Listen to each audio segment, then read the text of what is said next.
Bakit? Ba't ang pangit mo? Ang mukha mo yung papi mo, wala din leeg. Out trip. Ikaw nga dyan, di ka nga lumalaki eh. Kain ka ng kain. Diba? Ano yun? Ba't may tunog? Hala! Aw, gutom na pala ako. Mother Goose! Mother Goose! Gutom na kami! Mother Goose! Mother Goose! Ano yun, anak? Saglit lang, double time muna si Mami. Exercise pa ako eh. May bili tayong karne. Pipito tayo. Ano daw yung sabi ni Mami? Prito daw, ano ba yan? Bad trip? Wala na bang iba? Ba't di na lang tayo mag-ihaw? Oo nga no! Galing mo, boy! Aray! Mami! Mother Goose, ihaw daw! Ihaw! Ihaw! Ihaw! Ihaw! Ano yun mga anak? Ihaw? Ang hirap-hirap mag-ihaw, anak. Magpapabaga pa ako. Tapos babantayan ko yun hanggang maluto. Besides, nag-exercise ang Mother Goose. Ano ba yan? Sana hindi na kasi ng pag-ihaw. Oo nga eh. Paano kaya kung... Dagul! Ako ang iyong konsensya. Alam ko na ang solusyon sa iyong problema.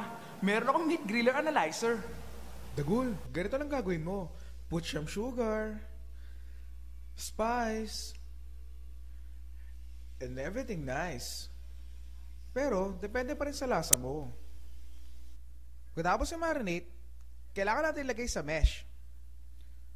Ngunit, sa pagkuha ng karne, kailangan natin ng tongs. Kunin ang mesh, buksan, at ilagay ang karne. Isara, at ibalik sa lalagyan. Pasingawin ang gas, at lagyan ng apoy gamit ng lighter.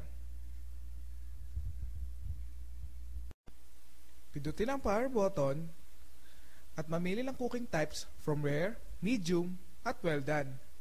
At pindutin ang start button. Kapag nakuha ang nakatakdang temperatura, automatic, aangat ang mesh at iikot at lulutuin ang kabilang bahagi.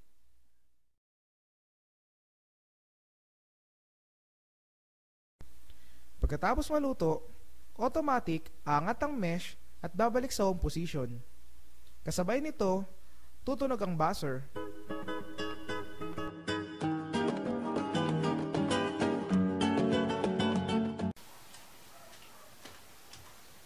Buti na lang may huling kami. Makakapag-ihaw na ako mag-isa. Dagol! Dagol! Tulong!